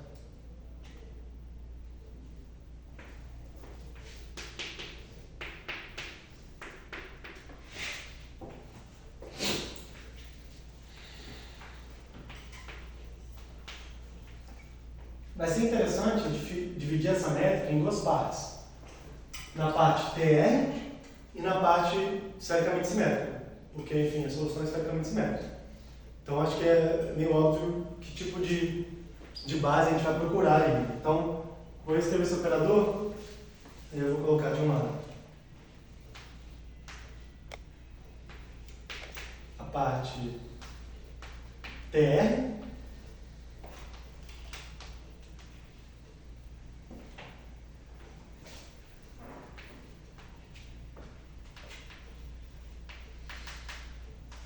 mais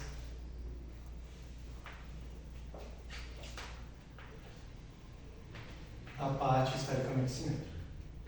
Eu já vou escrever aqui.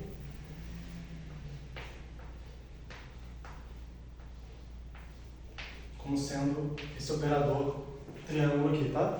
Esse triângulo é o operador de Laplace em uma casca esférica, em duas esferas, certo?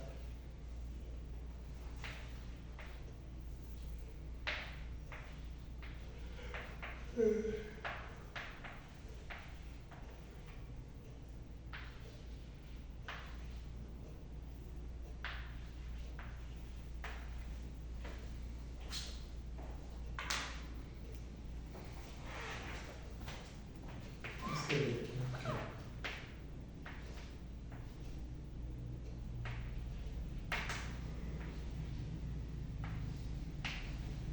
Tudo bem?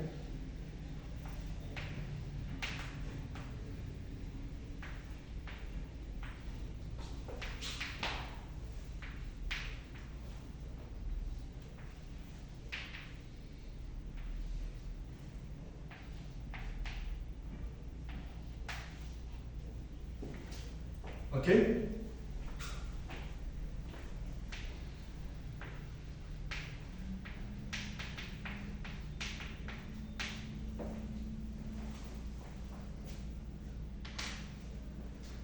Então eu dividi esse meu operador aqui na parte TR, certo? E a parte esfericamente simétrica, que, enfim, claramente isso daqui vai ter uma solução muito simples, né? Que são os harmônicos esféricos, certo? Então a parte difícil está aqui em cima. Então a gente pode,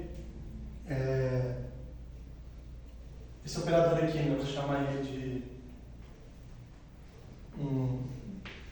nabla 2, tá? Vai ser esse operador todo aqui, certo? Deixa eu escrever ele.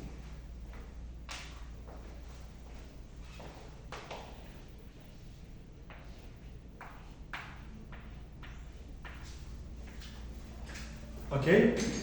E aí é a continha que vocês vão fazer em casa, tenho certeza. Que é bastante coisa, mas eu acho que, pô, tem que fazer.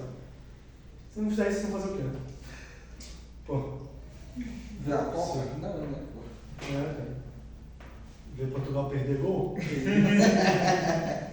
Não fala isso que eu tô nervoso.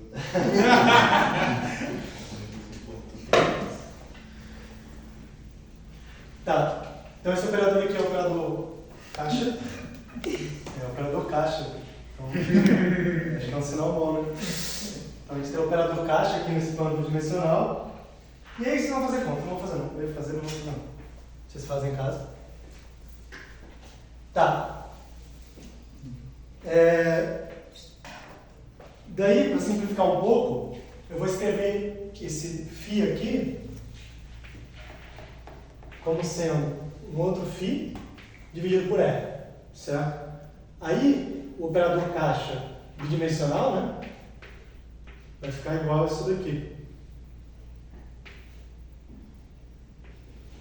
Quando eu aplico nesse var φ dividido por R, né? ele dá uma simplificada, porque aqui aparece só, enfim, o operador lambertiano no plano, Minkowski mesmo normal, menos isso daqui.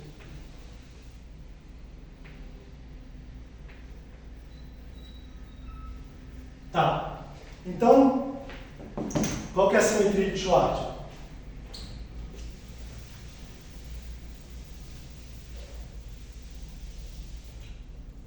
Né? A gente tem a simetria temporal e tem a simetria esfericamente simétrica, certo? Então, de cara, a gente vai procurar soluções que são autofunções do operador que age aqui no espaço esfericamente simétrico, esse daqui, que são os harmônicos esféricos, que todo mundo conhece, certo? E também a gente tem um vetor de Kindt por tempo. Então a gente vai construir uma base que é também a autofunção desse vetor de Kindt por tempo, certo? Vamos fazer por partes. Então, os harmônicos esféricos, né? A primeira solução, então, vai ser uma coisa assim.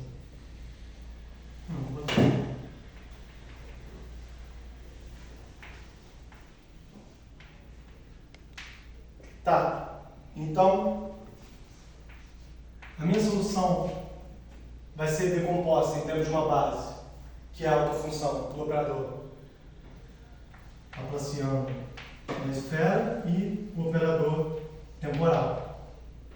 Então vai ser uma coisa tipo assim.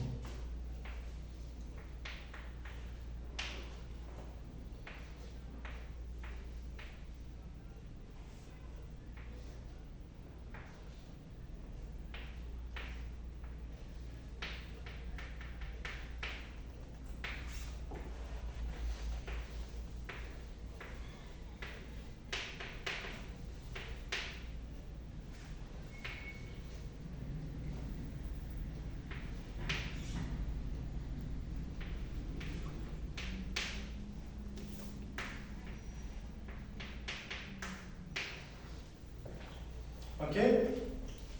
Então, para lembrar, os operadores, os harmônicos esféricos, né, são as autofunções do operador laplaciano que eu escrevi aí, com autovalor L mais 1.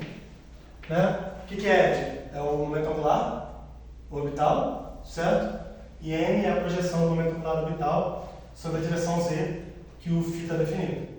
Tá? Vocês não lembram disso, vocês entram no Wikipedia depois. Tá tudo lá, bem bonitinho. E a gente tem também isso daqui, né? Enfim, que eu já coloquei aqui. Né? Isso daqui, ele é a autofunção desse operador aqui. Tá? Aí que eu tinha uma pergunta. Pode falar. Essa, Pode chamar de Alex. Né? Tanto esse R estrela quanto essa simetria temporal, elas são definidas de 2M para fora. Sim. Então, mas muito do que você falou, a gente fala na discussão anterior do efeito Rinder, efeito Moore, a gente fala da relação de modos de um lado para o outro, não sei o quê. Nesse caso, a gente não pode mais falar disso, né? Porque todas as coisas que a gente faz, as contas que a gente faz, de princípio a gente define, ó, isso, tudo que a gente está fazendo é definido com uma condição de fronteira bem definida em 2M. Não é uma condição de fronteira, mas tem uma singularidade lá. Um contorno. Mas você não inclui a singularidade, você não faz nada com ela. Não. Você ignora, sim. mais ou menos. Sim. Estou falando que a gente está expandindo para R maior que 2M. Realmente, você tem uma singularidade coordenada em R igual a 2M. Certo? Não está aqui. Essa solução, ela também vale para R menor que 2M. Certo? Mas ela não vale, nunca vai valer para os dois lados. Nem para dentro.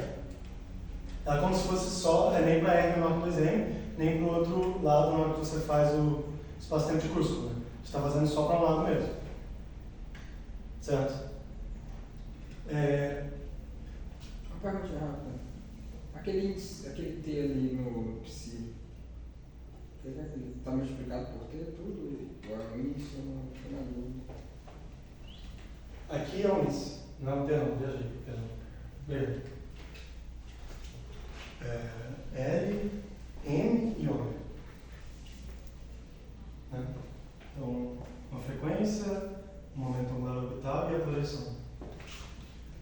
um psi, se eu quiser normalizar esse psi, quiser fazer uma integral dele sobre todos os... Não, normalizar isso não teria problema, porque se você fizer um pacote de onda, ele vai ser localizado, certo? Só que para você encontrar uma solução que valha para o espaço inteiro de Schwartz, do Kruskal, você teria que usar os coordenados, ou você pode fazer parecido com o que a gente fez para a Hindra, né? A gente encontrou no right wedge, e aí fez espelhou, né, para o left, e aí construiu uma solução que vale para tudo, certo? Mas essa realmente não vai valer não. Mas o meu problema com esse método que eu já vi fazendo é porque tem dois tempos. Você tem o tempo dentro do horizonte, o tempo fora do horizonte, por isso que ele define o operador tempo, isso que é a minha pergunta.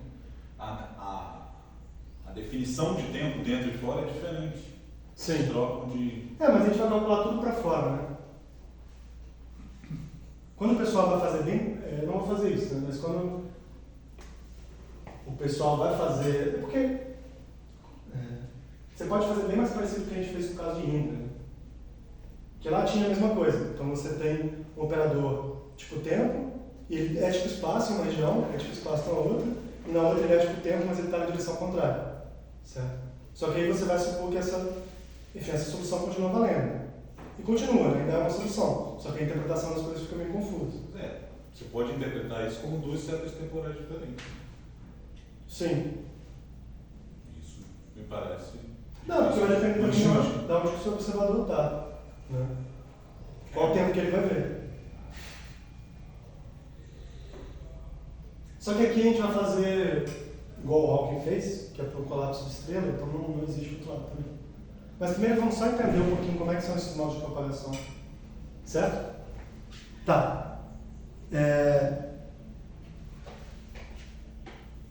Tá, vamos continuar discutindo eles aí.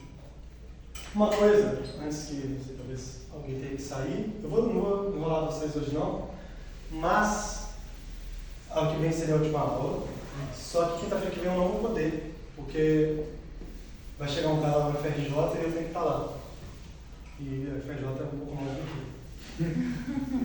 Né? Então, queria perguntar para vocês se a gente poderia fazer a aula ou quinta-feira, dia 12, ou lá semana que vem.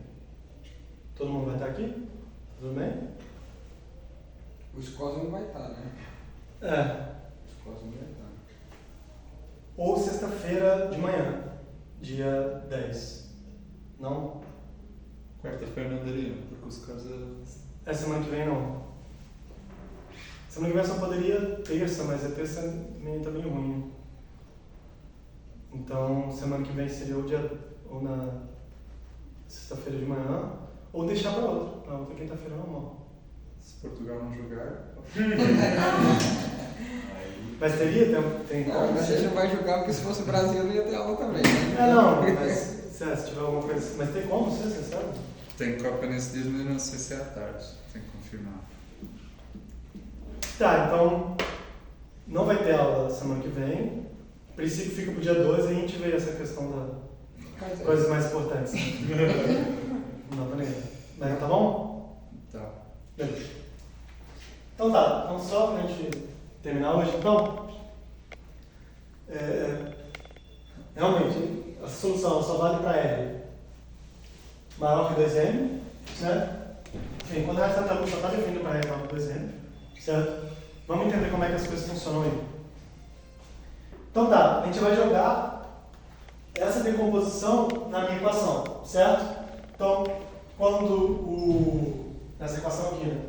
Quando esse operador bater nela, ele vai bater ali no harmônicos esféricos, vai sair um alto valor. Quando o tempo bater, vai sair outro valor. E no fim do dia vai ficar só a derivada em R estrela, certo? E aí a equação vai ficar igual a uma equação de Schrödinger. Vocês vão fazer em casa, vocês vão encontrar isso aqui.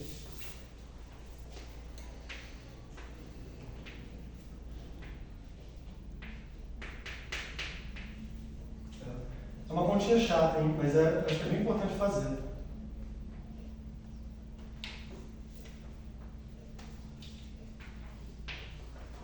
Uma coisa que eu vou chamar de potencial. Aí nota que eu botei VR aqui, certo? Porque a gente tem o R, mas o R é uma função implícita do R estrela.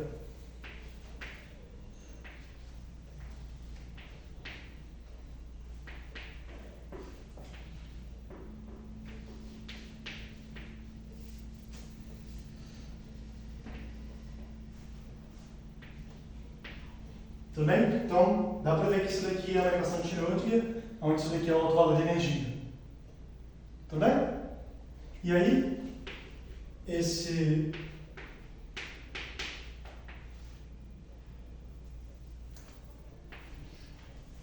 potencial que vai aparecer é isso daqui.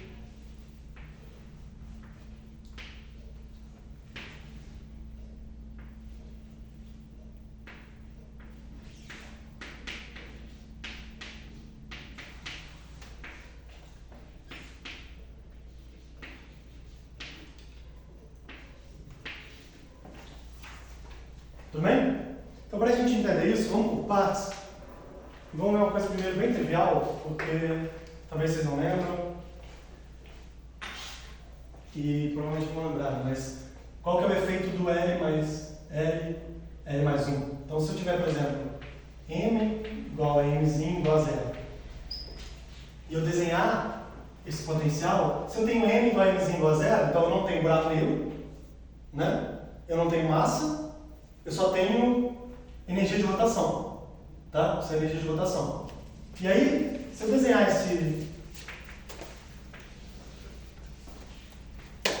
esse potencial, ele vai ser isso daqui para L igual a zero. Claramente não tem nada. Como é que eu vou desenhar essa informação?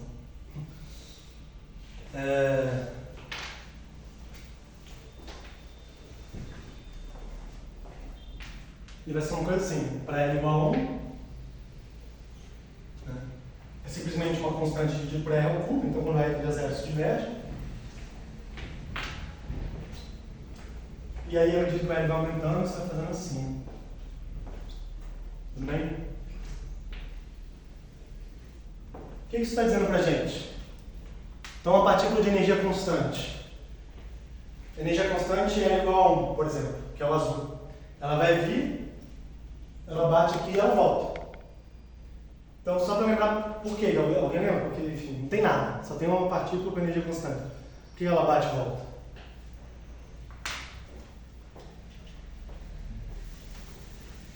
É uma maneira como a gente construiu a solução, né? A gente está olhando aí os harmônicos esféricos, certo? Definidos em relação a uma origem. E aí, o L é um momento angular em relação a essa origem. Então, o L igual a 1 significa que ela tem um momento angular em relação a essa origem. E aí, o que ela faz? Ela vem lá do infinito, vai para um L constante e volta lá para o infinito. Então, é isso que está acontecendo. Tá? Então, se não tem nada, ela vem, bate e volta. Então, a energia de rotação potencial, ela mostra só que ela está voltando para onde ela estava antes, por causa do momento angular. E aí ela só consegue chegar na origem se L for igual a zero. Tudo bem? Isso está falando da interpretação desse potencial como um potencial central. Isso. Mas esse potencial você tirou, sei lá, do campo parado, com aquele negócio que você falou, do campo em volta do buraco negro. Esse momento angular, em tese, é do próprio campo soldando ali, né? É do campo, não é do buraco negro. O buraco negro não gira. E aí eu botei M igual a zero, então nem tem buraco negro, nem causa. Então é o potencial central só. Nesse caso, R igual a estrela também. Mas não tem uma fonte desse potencial. Não, a fonte é a energia de rotação que ele tem, entendeu? É a interpretação do potencial central. Então, de onde veio esse potencial? É a energia de rotação dele, que faz com que ele chegue no R e volte. Não dá para R igual a zero. Tá?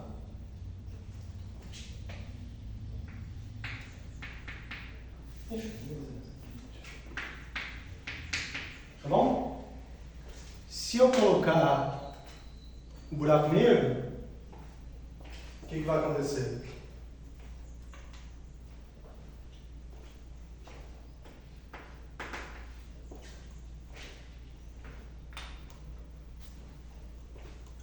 Vou tirar a massa do campo. Então, o buraco negro e a rotaçãozinha ali.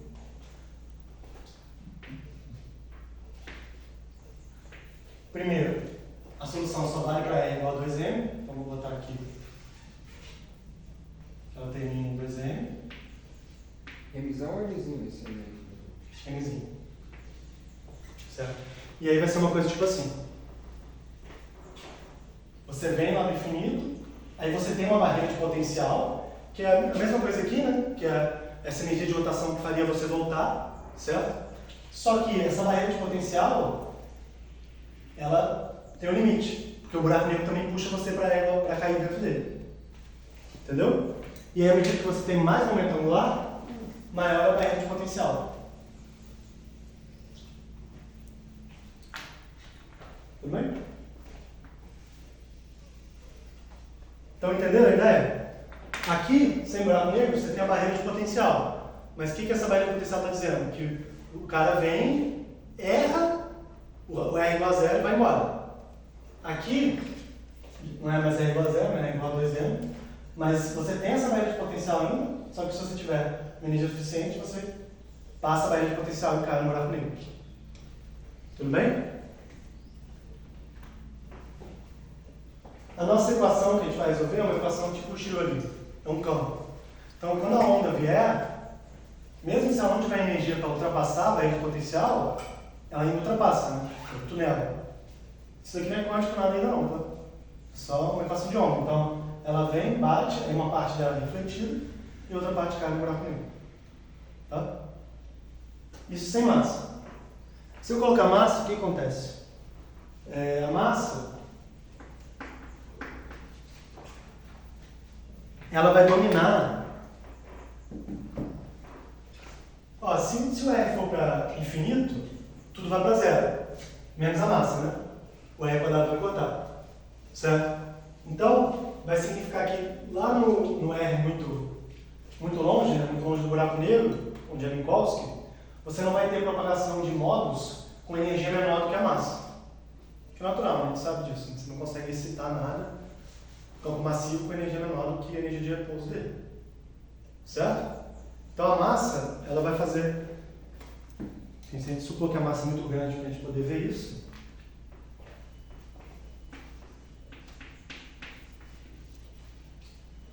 ela vai fazer o potencial. Isso é uma coisa tipo assim.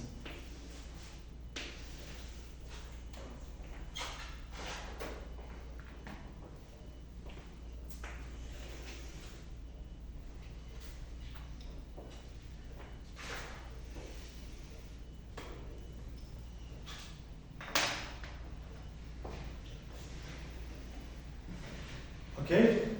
Então os modos com frequência maior do que a massa, eles vão poder existir até lá o R infinito. Os com frequência menor vão ficar confinados perto do buraco negro. Ok?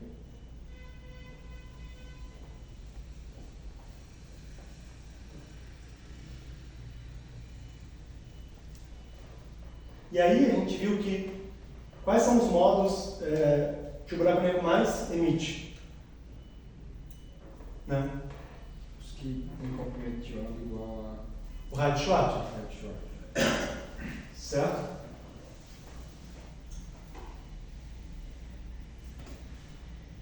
Então,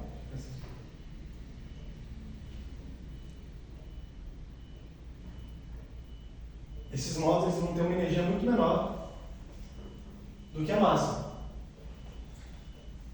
Certo? Essa massa é muito maior que o raio de Schwarz.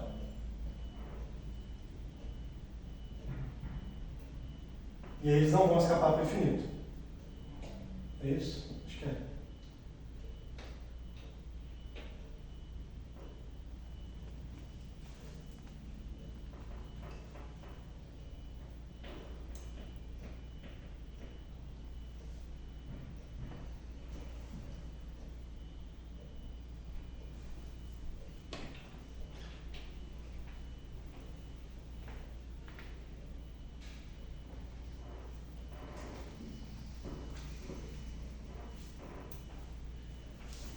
Só não entendo, quando a massa é igual a zero, fica com uma confusão. Então, à medida que o momento angular aumenta, a barreira potencial também aumenta. Sim. Porque ele erra mais fácil para ele. Erra mais fácil. E à medida que tem mais energia, mais fácil vai ser de passar essa barreira potencial aqui no buraco negro. Sim. Mas se tem mais energia, não devia... Por que é mais fácil cair no buraco negro? Fisicamente. Sim. Estou pensando também. Peraí.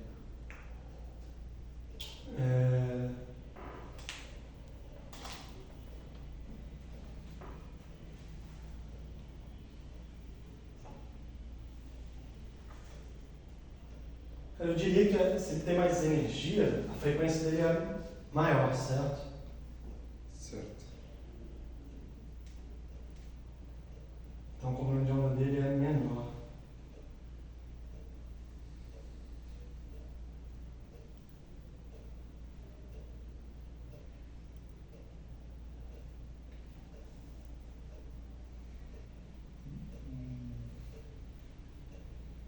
Não sei o que você pensa.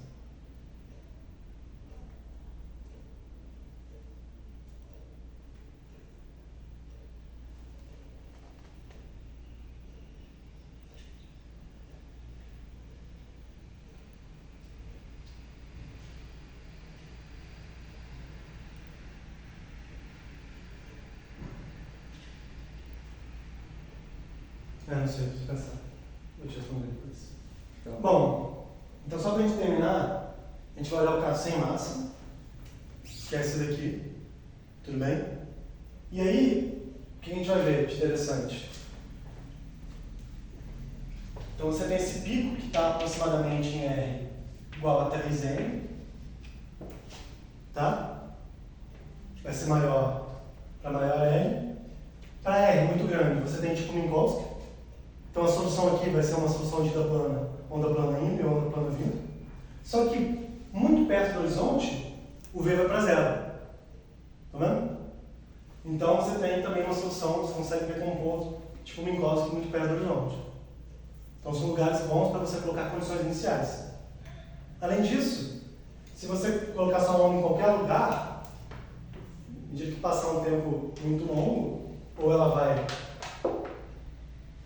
para o infinito, ou ela cai, certo? Então, vão ser lugares ideais para a gente colocar condições iniciais e evoluir essas condições iniciais, essa base, para ver como é que ela vai se comportar no futuro e aí ver aquela coisa, quantas partículas ela veria no vácuo do passado. Mas não é contra-intuitivo isso, de que perto do horizonte você vai ter mais próximo do vácuo de Minkowski? Sim.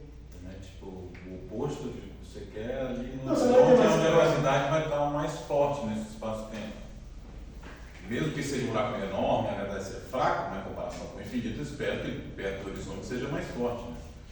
Sim, mas a questão é mais que, da maneira como a gente decompôs a nossa solução, ela só tem aqui, o fato do potencial para zero, está mais dizendo que você não tem essa barreira de potencial, você não vai nem transmitir nem refletir, certo? Você vai simplesmente cair na função de onda.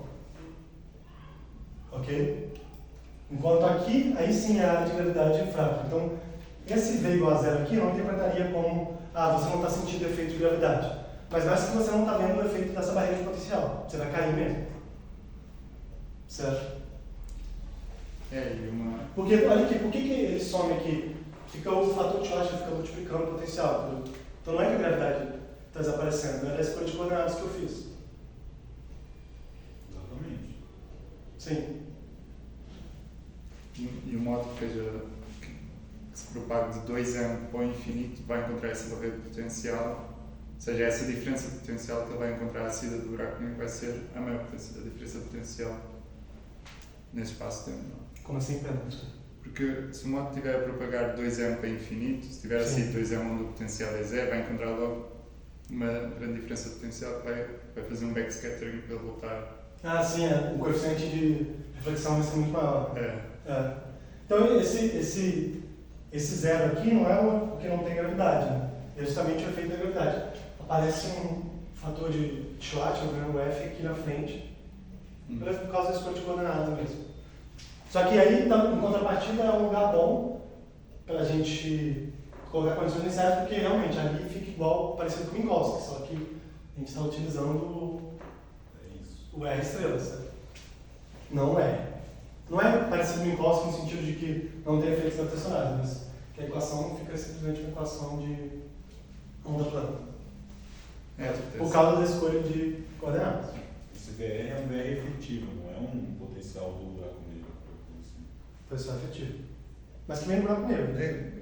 Tem que tomar cuidado só na hora de interpretar as coisas por causa das suas coordenadas. Eu acho que o facto de ele ser 0 em 2M é uma definição, ou seja, o potencial, o que interessa é a diferença potencial. O facto de ser 0 em 2M está ali a estabelecer a escala potencial Sim. do backscatter. Isso. Talvez seja isso. Sim, bom.